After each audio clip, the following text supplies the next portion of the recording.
A pleasure to meet y'all at last, and welcome back to Films I'm Willing to Talk About Again.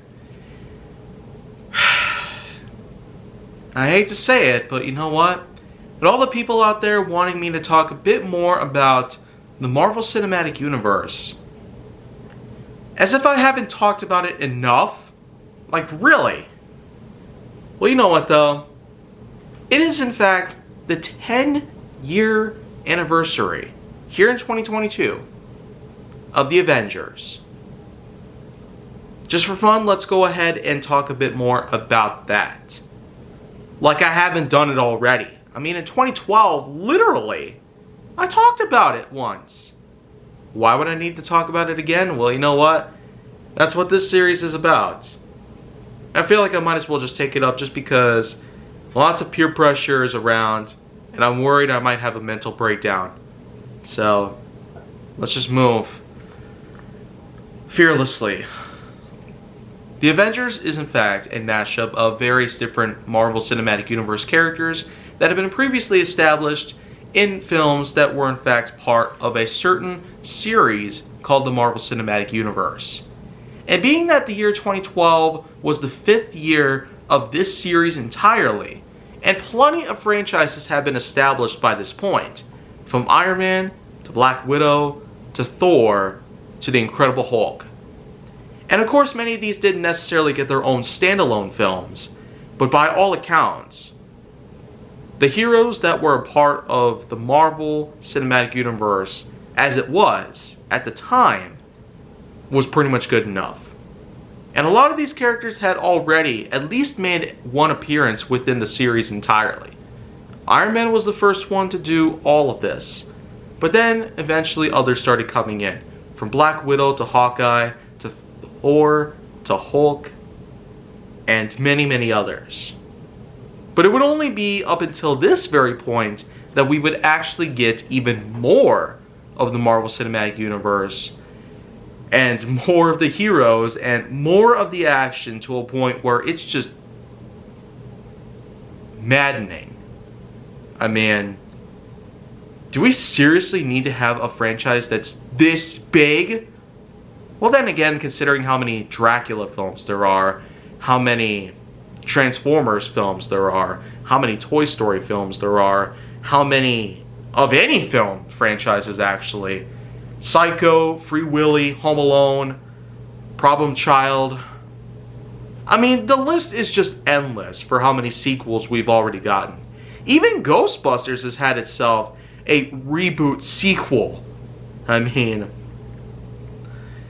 like, when is it gonna stop? When is anybody just gonna leave these franchises alone? They're better off not getting sequels. That's what many of us know. But people break this common rule by just doing it. Because this is Hollywood, apparently. This is what they do. They want to make money, so they want to make films. More so than ever before nowadays.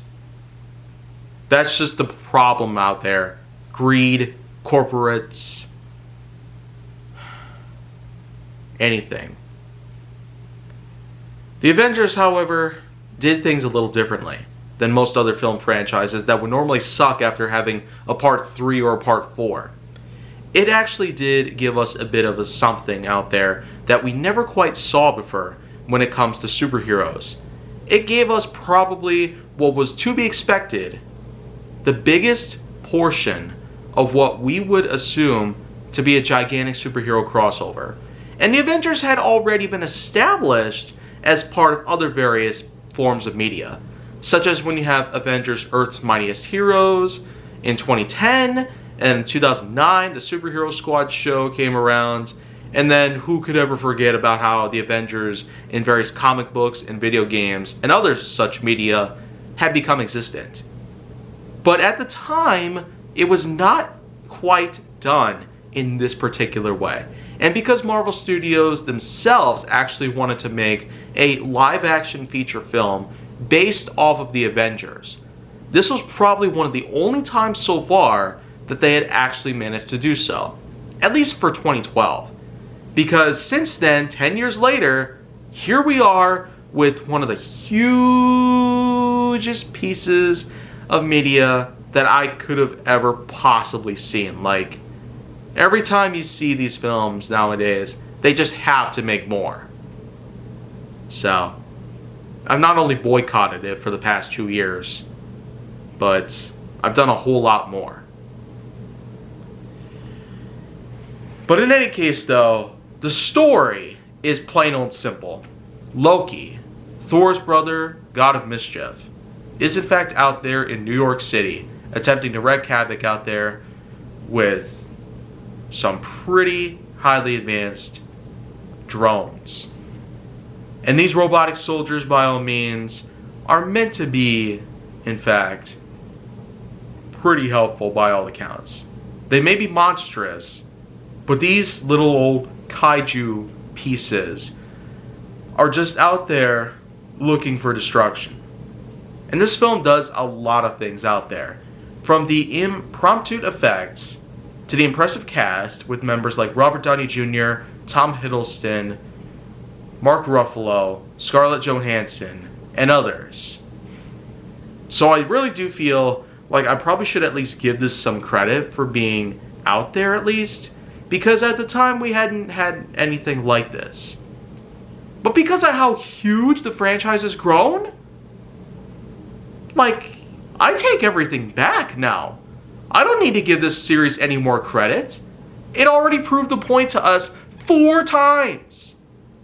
The Avengers pretty much did the first thing. And it's up to you to figure out what the other 3 points are. And I'll give you a hint. They start with an A, an N, and an S. So, all 4 Avengers films is pretty much just the point here to try and reel you in and pay up a lot of money to Marvel Studios and other companies that are responsible for these films. There's just so much out there that it's ridiculous. I certainly will not like these films anymore because I feel like I've given way too much into this. And so, what more is there for me to talk about? Well, I'm not so sure right now. I feel like I'll just leave it as is. But I'm more than sure by now that you might actually have more requests for me to talk about other Avengers films or other portions of the cinematic universe itself ever again. You might have requests for me. I've yet to find out myself if I should talk about this stuff again, but yet I'm going to wait patiently and silently because I know that the series still has a long way to go, and therefore someone out there is going to want me to talk a bit more about this. So, I don't really want to talk more about the Marvel Cinematic Universe because I don't need to. If I know I'm going to hate something, why would I give it my attention, my money, or my reputation? So, if you want to see more go down on my channel, then make sure that you like, subscribe, comment, follow me on social media, and stay on the Hollywood side.